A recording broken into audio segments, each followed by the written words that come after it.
The rain hits the job site like God's own judgment, turning fresh concrete into gray soup and sending my crew scrambling for their trucks. I watch the foreman wave his arms, hollering over the storm about calling it early, about Monday morning, about insurance liability. Standard Friday afternoon chaos when Mother Nature decides to remind us who's really in charge. I pack my tools methodically, wire strippers in their slot, multimeter wrapped in its case. Everything where it belongs, same as every day for 16 years. The other guys rush, cursing the weather, but I've learned that haste creates problems. Better to do it right the first time.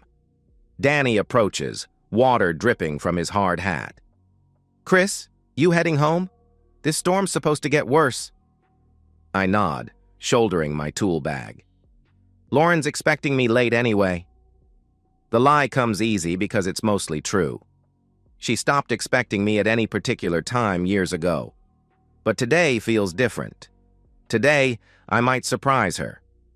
The drive home takes 20 minutes through sheets of rain that turn my windshield into a kaleidoscope. Our neighborhood, modest 2 stories built in the 80s, lawns that stay green if you work at it, sits quiet under the storm. I pull into our driveway and notice her car's there, which means she skipped her afternoon yoga class. The front door's unlocked. It always is. Lauren trusts the world in ways that used to charm me and now just seem naive. I step inside, water dripping from my jacket onto the hardwood we refinished 3 summers ago.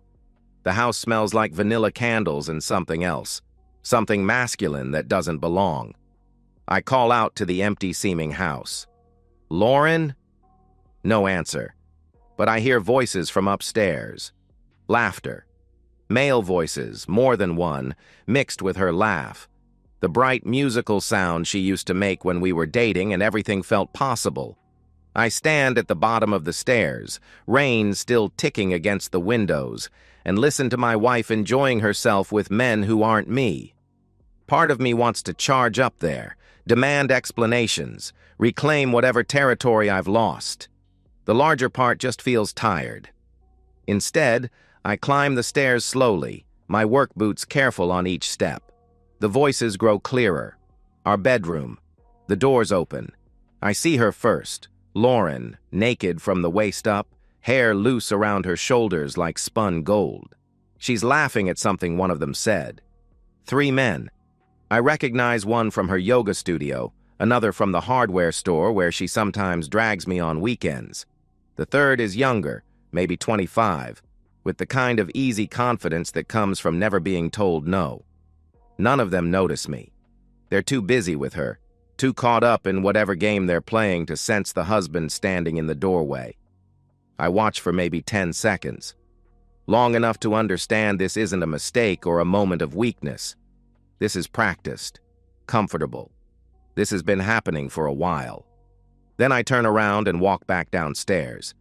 My hands don't shake as I pack a bag. Underwear, socks, work clothes for Monday. I move through our home, the kitchen where we planned our future, the living room where we watched movies and argued about paint colors, like I'm inventorying someone else's life. I write a note on the kitchen counter. Staying at the Hampton Inn on Route 9. I almost add something about love or forgiveness or working through this, but the words feel false in my mouth. So I just sign it Chris and leave. The Hampton Inn smells like industrial carpet and broken dreams. I pay cash for a week, tell the clerk I'm between apartments. In my room, beige walls, queen bed, television bolted to the dresser, I sit on the edge of the mattress and stare at my phone. 47 missed calls from Lauren, 62 text messages that start with "Chris, please," and escalate to "you're overreacting," and finally settle into "we need to talk like adults." I delete them all without reading past the first few words. Then I change my voicemail message. "You've reached a number that's no longer in service. Do not call again." I deactivate Facebook, Instagram, everything that connects me to the person I was 6 hours ago. The man who believed in marriage vows and shared mortgages and growing old together. That man died today. I'm someone else now, someone who doesn't get surprised by his wife's laughter mixing with strangers' voices in their marriage bed. 16 years. That's how long it takes to build a life with someone, and apparently how quickly it can all become evidence in your own trial. I sit in this motel room with a legal pad, making lists like I'm preparing for an audit. I met Lauren at a job site. She was 24, working part-time at the design firm that handled the commercial space we were wiring. I was installing outlets in what would become the reception area when she walked in with fabric samples and blueprints, talking to the project manager about color palettes and natural light. She noticed me crouched beside the electrical panel. "You're the electrician." Not a question. I looked up from my work, wire strippers in hand. "Guilty as charged." The line made her laugh, a genuine sound that cut through the construction noise. We dated for 8 months before I proposed. The house came 2 years later, a 1960s fixer-upper in a neighborhood that was transitioning, which meant we could afford it if we were willing to do the work ourselves. Lauren wanted the big backyard. She talked about children running through sprinklers, birthday parties on the deck I promised to build. She walked through the empty rooms, her voice echoing with possibility. 3 bedrooms, 1 for us, 1 for a nursery, and 1 for guests. I installed every switch and outlet in that house, rewired the kitchen when we upgraded the appliances, built the deck she wanted, complete with built-in planters where she grew herbs and flowers. Every nail I drove, every wire I pulled, was an investment in our future. The fertility issues started in year 5. We tried for 2 years before seeing doctors, then another 3 years of tests and procedures and carefully timed intimacy that felt more like homework than love. After the 4th miscarriage, I held her while she cried. "Maybe it's not meant to be." She pulled back, eyes fierce through her tears. "Don't say that. Don't give up on us." So I didn't. I built the swing set anyway, because hope dies hard in men who work with their hands. It sits in our backyard now, weathered gray, waiting for children who never came. The drift between us was so gradual I almost didn't notice. Lauren started staying later at work, then picked up yoga classes. I took on overtime projects, told myself we needed the money for the next round of treatments. We stopped talking about anything deeper than grocery lists and utility bills. But I never imagined this. Infidelity was something that happened to other people. On Saturday morning, I call Mark Hendricks. We went to high school together, and he's been practicing family law for 15 years. His voice is careful when he answers. "Jesus, Chris, how are you holding up?" "I'm fine," I say, though we both know that's not true. "I need to know my options." He explains the process. Pennsylvania's a no-fault state, but adultery can affect alimony. Documentation matters. The house is in both our names, but I put down the down payment from money I'd saved before we met. Mark's voice turns professional, lawyer-like. "You want advice? Control what you can control. She's going to try to make this about emotions, guilt, forgiveness, working through problems. Don't let her make it about facts." That afternoon, I drive to the bank. Our joint account has $47,000. I transfer half to a new account in my name only. The house is empty when I stop by for more clothes. Lauren's car is gone, probably at her sister's place. I pack methodically. Work clothes, winter coat, the toolbox I keep in the garage for home projects. In our bedroom, I find evidence of my replacement. Men's cologne that isn't mine. Condom wrappers in the trash. A business card for someone named Derek who does personal training and lifestyle coaching. I photograph everything with my phone, then email the pictures to Mark. Evidence, documentation, facts. I walk through the house one more time. The kitchen island where we ate breakfast for 16 years. The living room where we watched movies. The guest bedroom where Lauren would disappear some evenings, claiming she needed space to think. I see it all differently now. Not as our shared life, but as the stage where she performed the role of faithful wife while auditing other options. That evening, I spread Mark's paperwork across the motel table. Divorce forms, financial disclosure statements, a custody agreement template that makes me laugh bitterly. No children to fight over, just two adults dividing the wreckage. Lauren calls while I'm reading through alimony guidelines. I let it ring until voicemail picks up, then delete the message without listening. Whatever she wants to say, explanations, apologies, justifications, none of it changes what I saw. By Monday, I've made my strategic decisions. Let Lauren keep the house, but also let her keep the mortgage payments, insurance, utilities, all the monthly obligations I'd been covering. Give her what she thinks she wants, along with everything that comes with it. Within 6 months, she'll understand what I really took when I left. 6 months later, I'm someone else entirely. James C. Hale, according to the Pennsylvania Department of Transportation and the Social Security Administration. My middle name was always James, so it doesn't feel like lying, just editing out the parts that don't serve me anymore. The mountains of northern Pennsylvania swallow people like me, men running from something they can't fix, looking for places where nobody asks questions about your past. I rent a cabin outside a town called Cedar Falls, population 2,400, where the biggest excitement is high school football and the coffee shop stays open past 9 only on Fridays. Work comes through word of mouth. Tommy Briggs owns the local hardware store and needs someone to wire his new storage building. I do the job for half what a licensed contractor would charge, cash only, no paperwork. Tommy's pleased enough to recommend me to his brother-in-law. Mrs. Patterson watches me install a new ceiling fan in her dining room. You're good with your hands. I smile and nod. The truth is, I'm good at disappearing into work. Every outlet installed, every switch wired, every junction box properly grounded. It's all proof that I still exist, still have value. The locals accept me gradually. Cedar Falls is the kind of place where showing up consistently matters more than where you came from. I drink coffee at Emma's Diner, shop at Tommy's hardware store, attend the occasional town council meeting. Rachel appears on a Tuesday in October when the leaves are turning and the air tastes like wood smoke. She owns the bookstore, one of those cluttered, impossible businesses that should have died when Amazon took over the world, but somehow survives on stubbornness and local loyalty. She approaches while I'm checking voltage on a problematic outlet, carrying coffee and wearing a sweater the color of autumn leaves.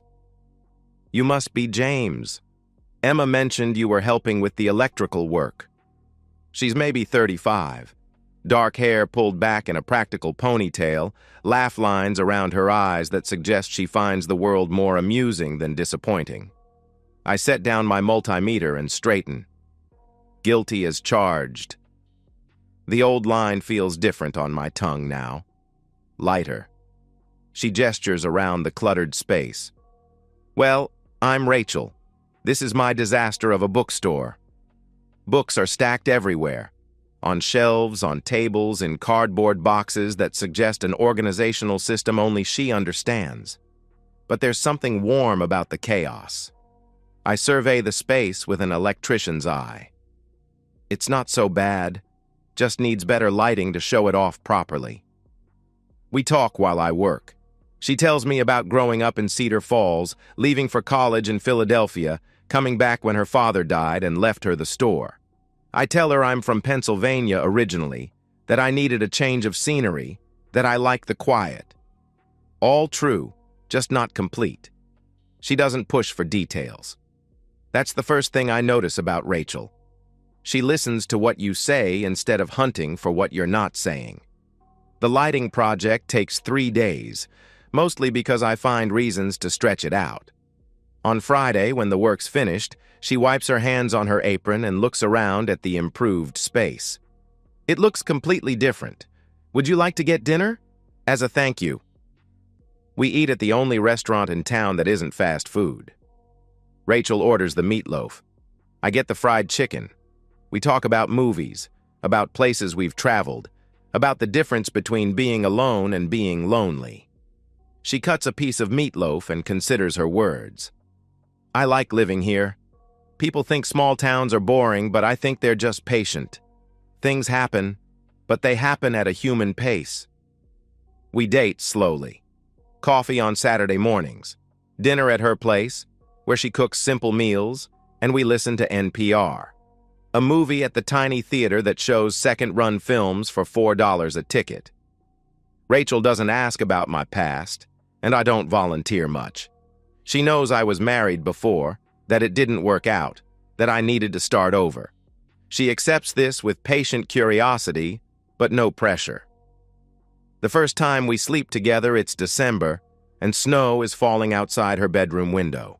She lives above the bookstore in an apartment that feels like the inside of a jewelry box, small and perfectly arranged. We move toward each other carefully, like people handling something fragile. Afterward, lying in her narrow bed with her head on my chest, she traces patterns on my skin. Her voice is quiet in the darkness. You don't have to tell me about what happened before, but someday, if you want to, I'll listen. I want to tell her everything, but those words feel dangerous, like they might contaminate this clean, simple thing we're building together. So I just kiss the top of her head and murmur, someday. 2 years pass like this. I get my Pennsylvania electrical license under my new name, start taking bigger jobs. Rachel and I move in together. Her apartment is small, but so is my collection of worldly possessions. We talk about marriage the way people discuss vacation plans. I propose on a Tuesday in March, after we've spent the weekend building bookshelves. No ring, no fancy restaurant, no speech about forever. Just me, covered in sawdust, handing her the keys to a house I've been renovating in secret. She takes the keys, her eyes wide with surprise. What is this? It's ours, I say, if you want it. The house is a 1950s ranch on 2 acres outside town. Nothing fancy, but solid. I've spent 8 months rewiring, replumbing, refinishing floors. Every surface touched by my hands, every improvement an act of faith. Rachel takes the keys and smiles, that smile that reaches her eyes. I want it. We marry in May at the courthouse, with Tommy and his wife as witnesses. Afterward, we have dinner at the family restaurant where we had our first date. This time, when Rachel laughs at something I say, I'm not waiting for the other shoe to drop. That night, in our house, Rachel falls asleep with her head on my shoulder while I listen to the settling sounds of home. I think about the man I used to be, buried somewhere in Pennsylvania under a different name. He seems like a stranger now. I never told Rachel about Lauren. I buried that story like a body, deep enough that it can't hurt anyone anymore. 3 years into our marriage, on a Thursday that starts like any other, my past shows up wearing a sundress and carrying a little girl who looks like me. I'm working a job site for a new housing development when I hear my old name floating across the construction noise. Chris Delaney. I climb down from my ladder slowly, every movement deliberate. She's standing by the temporary fence that separates the work site from the parking area. Lauren, but not the Lauren I remember. Thinner now, her face drawn in ways that speak of hard years. Next to her stands a little girl, maybe 6 years old, with blonde hair and gray eyes that look familiar in a way that makes my chest tight. Lauren's voice is careful, measured. I need to talk to you. My crew is watching. I wave them off and lead Lauren away from the others, toward the sales trailer where we can have privacy. How did you find me? Her smile is bitter. It took 3 years. Private investigator. The little girl stays close to Lauren's side, one small hand clutching her mother's dress. She has my nose, my chin, the same stubborn cowlick I've been fighting my whole life. Lauren's hand rests protectively on the child's shoulder. This is Ella. She's 6 years old. I do the math. Born 9 months after I left. DNA test? I have the results in the car. Lauren's voice is steady. But you don't need them. Look at her. The resemblance is undeniable. She has my father's jawline, my mother's mouth. She's a Delaney wearing Lauren's last name. I keep my voice flat, businesslike. What do you want? The sales trailer is empty. We sit at the conference table where buyers usually review floor plans. Ella climbs into the chair next to Lauren and swings her legs, bored by adult conversation. Lauren delivers the news without preamble. Rick died. Overdose. 3 months ago. Rick. The young one from the yoga studio. I remember him laughing at something Lauren said while I stood in the doorway of my own bedroom. I'm sorry, I say, because that's what you say. Lauren's voice becomes matter of fact, reciting facts. We got married 2 years ago. After the divorce was final, he adopted Ella, gave her his last name. But then the drugs got worse, and the money ran out, and... She stops, takes a breath. I lost the house. Foreclosure. We've been staying in motels. Why now? Because she's starting to ask questions about her father, about why she doesn't look like Rick, and because you have a right to know. I study the little girl, my daughter, coloring carefully in a book with unicorn stickers. She has my focus, my attention to detail. The child notices my attention and looks up. Hi, are you my mommy's friend? Something like that, I say. Lauren tells me the rest. How she realized she was pregnant a month after I left. How she tried to convince Rick the baby was his, but the timing didn't work. How she gave birth alone, using my insurance that was still active during our separation. Her voice softens. I named her Ella Christine. Christine for you. I don't know what I'm supposed to feel. Instead, I feel nothing. A clean, empty space where emotions should be. I'm not here to ruin your life, Lauren continues. I know you've built something new. I just thought you should know about her. I cut to what matters. How much do you need? Lauren's face shows hurt. That's not why I'm here. Everything's about money, Lauren. How much? She straightens in her chair. I don't want your money. I want you to know her. Maybe not now, but someday. She deserves to know where she came from. Does she? My voice is harder now. Does she deserve to know her father is a man who walked away from everything? Does she deserve to know her mother destroyed their family before she was even born? Lauren's voice drops to a whisper. I made mistakes, but she's innocent. I look at Ella again. Innocent. Yes. But innocence doesn't erase consequences. I can't. Lauren leans forward. Can't what? I can't be her father. I can't pretend that blood makes us family. I built something new, Lauren. Something clean. I won't let you poison it. She's your daughter. My voice is final. She's a stranger. A stranger you created with my DNA while you were destroying our marriage. Lauren's face crumples, but I'm already standing to leave. Her voice breaks as she accepts defeat. Fine. When she asks about her father someday, I'll tell her I tried. They start packing up. Ella looks confused by the sudden activity. Are we leaving? She asks. Lauren's voice is gentle with her daughter. Yes, sweetheart. But I'm not done with my castle. You can finish it later. As they reach the door, Ella waves. Bye. I hope you have a good day. The simple kindness hits me unexpectedly. You too. After they leave, I sit alone in the sales trailer, staring at the unfinished castle coloring page Ella left behind. The unicorn is complete, every line carefully colored. But the castle remains half-finished, abandoned when circumstances changed. I throw the page in the trash and go back to work. That night, I don't tell Rachel about the visit. Instead, I hold her while she sleeps and listen to the familiar sounds of our quiet life. Some doors, once closed, should stay closed. I don't sleep that night.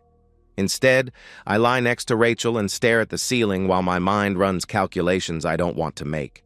Child support, custody arrangements, paternity tests that would make everything official. At 3 a.m., I give up on sleep and move to the kitchen. I make coffee and sit at the table where Rachel and I plan our normal days.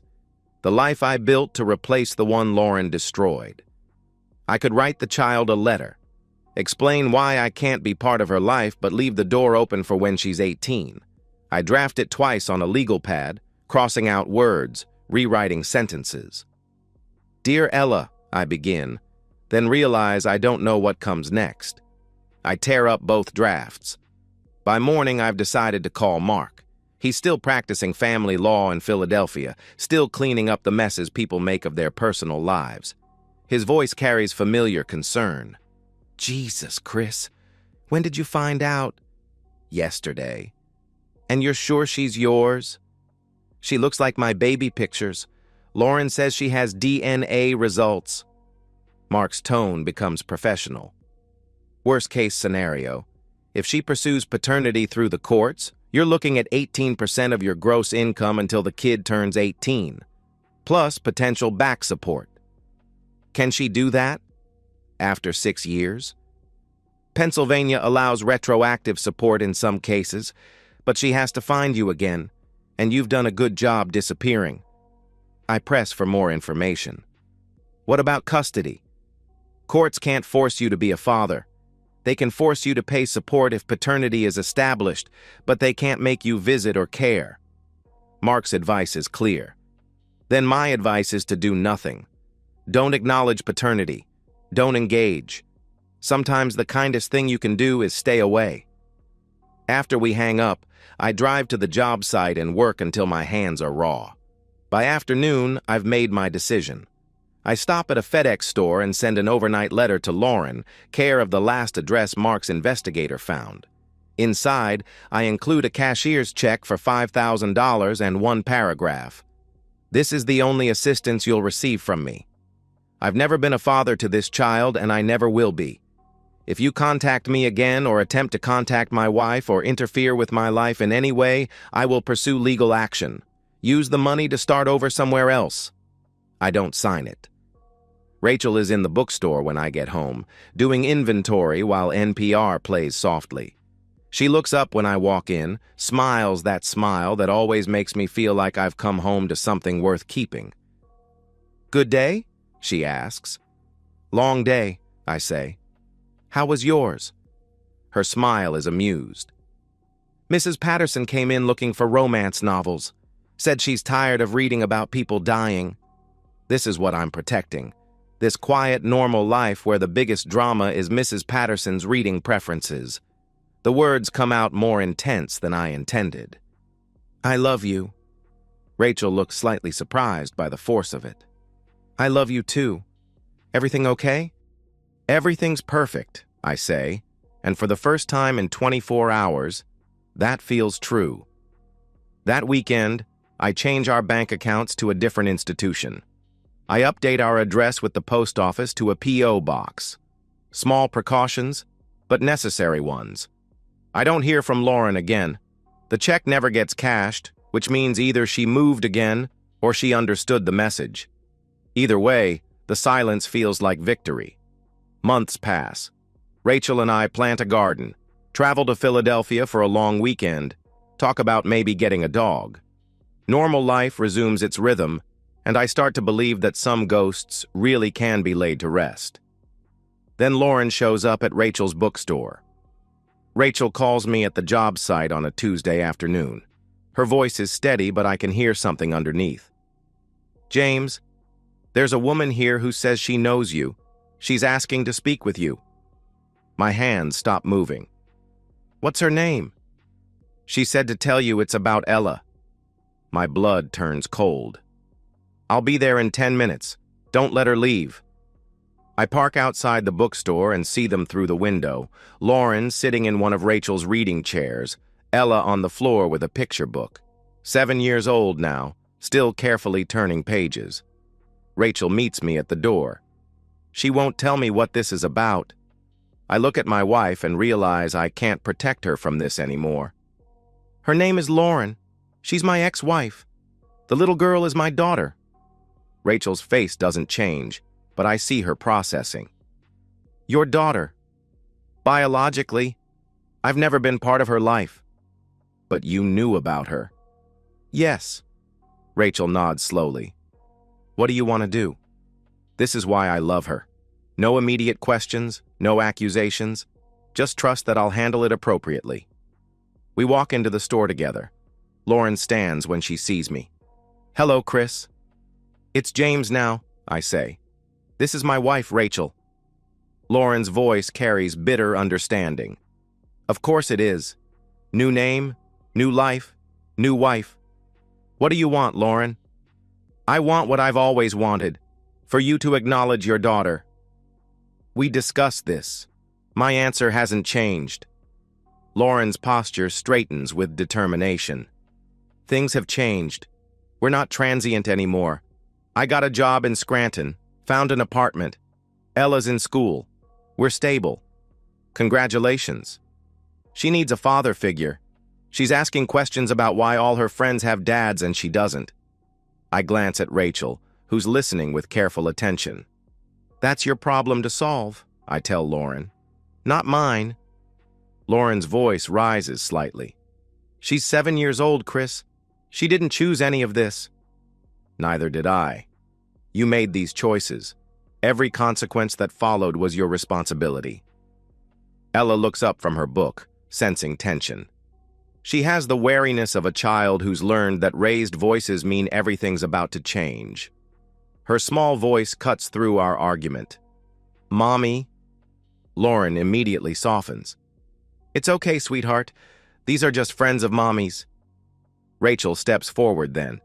She's been studying Ella while Lauren and I argued. Her observation is quiet but pointed. She looks like you. Not accusatory, just observational. DNA doesn't make a family, I say. Rachel meets my eyes. No, but it makes a connection, whether you want it or not. I turn to look at my wife, surprised. I expected support, solidarity. You think I should? I think I need to understand what happened, all of it. So I tell her. Standing in her bookstore with my ex-wife and biological daughter listening, I explain everything. The betrayal, the humiliation, the calculated way I burned everything down and rebuilt myself. I found her in our bed with 3 men, I say. Not 1. 3. She'd been having affairs for years. Everything I thought was real was performance. Rachel's face shows nothing, but her hands are very still. When I left, I took half our money and let her keep the house. But I also let her keep the mortgage, the utilities, all the bills I'd been paying. Within 6 months, she lost everything. Lauren interrupts. That wasn't revenge. That was survival. Was it? Because it felt like justice. I tell Rachel about the DNA test, about Lauren's request for me to be part of Ella's life, about my decision to refuse any contact. I've built something clean with you, I say. Something honest. I won't let the mistakes of my past destroy what we have. Rachel walks over to Ella, who's been pretending to read while listening. Her voice is gentle. What's your name? The child looks up with serious eyes. Ella Christine Morrison. My daddy died, but my mommy says maybe I have another daddy somewhere. What do you think about that? Ella considers seriously. I think it would be nice to have a daddy, but only if he wanted to be my daddy. I don't want a daddy who's sad about it. The simplicity hits me harder than any of Lauren's arguments. Rachel straightens and looks at me. I need to talk to you outside. We step onto the sidewalk. Main Street is quiet in the afternoon lull. Rachel's voice is controlled. You lied to me. I omitted. For 3 years. About having a child. About having biological offspring with a woman who destroyed my faith in marriage. There's a difference. Rachel crosses her arms. From where I'm standing, it looks like you've spent our entire relationship hiding something fundamental about who you are. Who I am is the man who chooses you every day, who built this life with you. By lying, by editing, by choosing which parts of my past are relevant to our future. And you think a 7-year-old girl isn't relevant? I think she's a weapon Lauren uses to manipulate people. I think acknowledging her opens a door I can never close again. Rachel stares at me. Do you want to know what I think? I'm not sure I do. I think you're scared. I think you're so afraid of being hurt again that you're willing to hurt an innocent child to protect yourself. The man you married is exactly this person, I say. Someone who learned from his mistakes. Someone who protects what matters. She's not a mistake, James. She's a little girl who wants to know her father.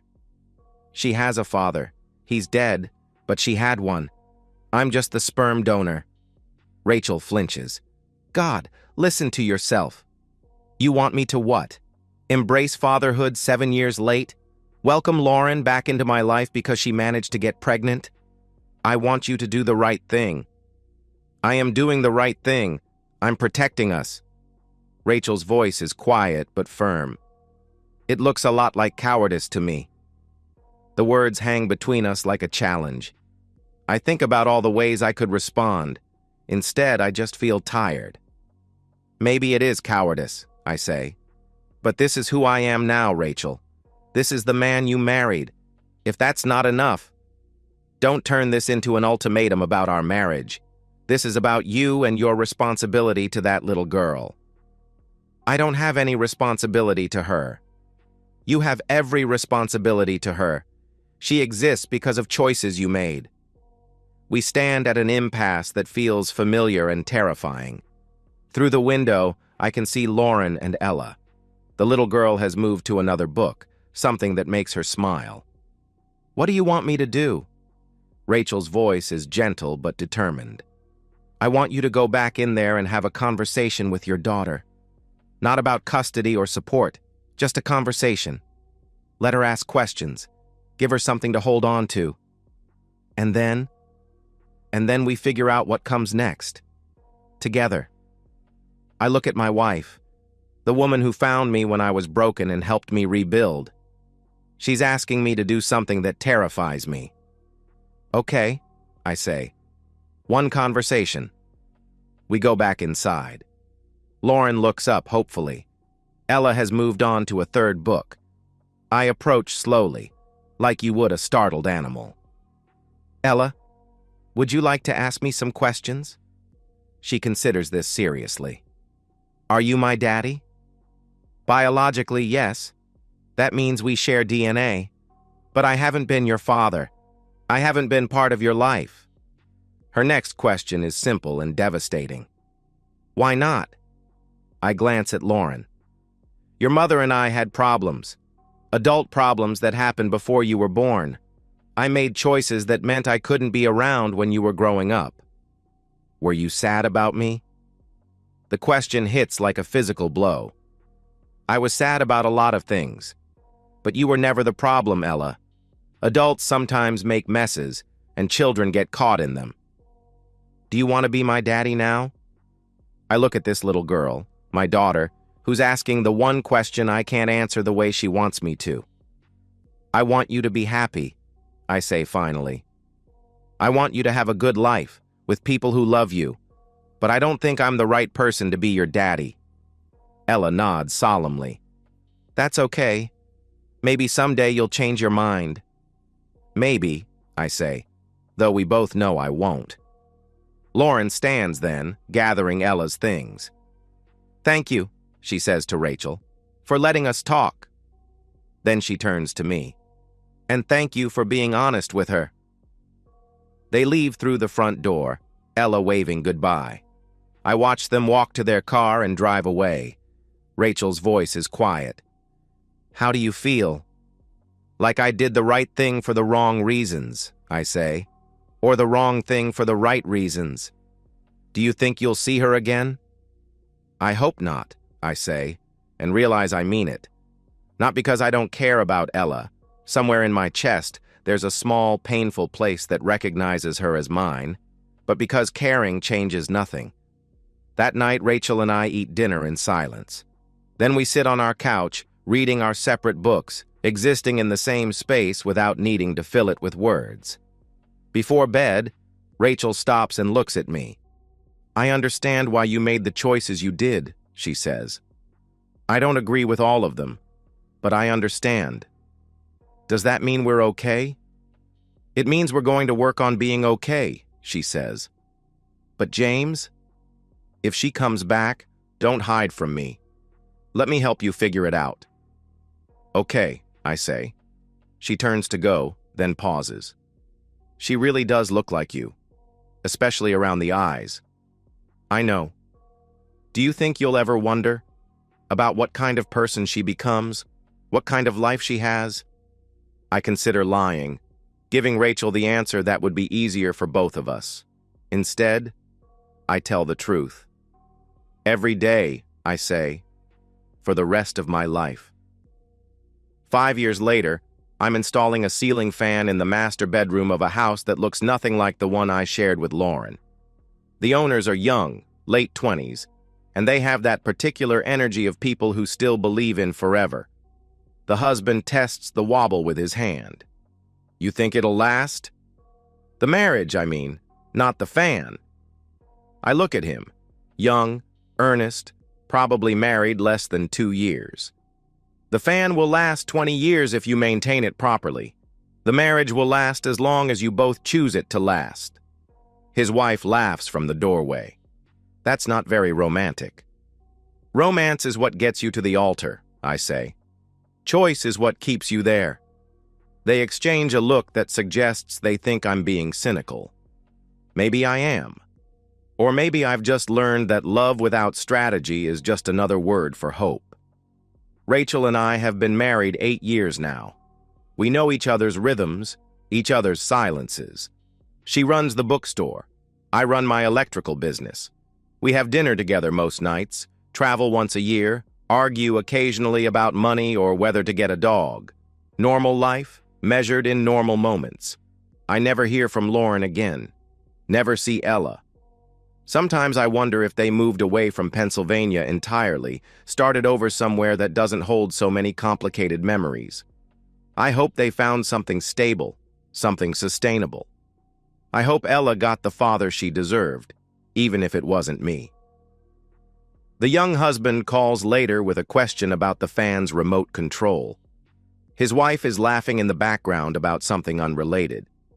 They sound happy in the careless way of people who haven't learned yet how easily happiness can be lost. The red button, I tell him. Red is power, white is light, blue is speed. Got it. Thanks. And hey, thanks for the advice earlier, about choice and all that. You're welcome. Can I ask you something? Are you happy? With your choice, I mean. I look at Rachel, still reading in the golden light of evening.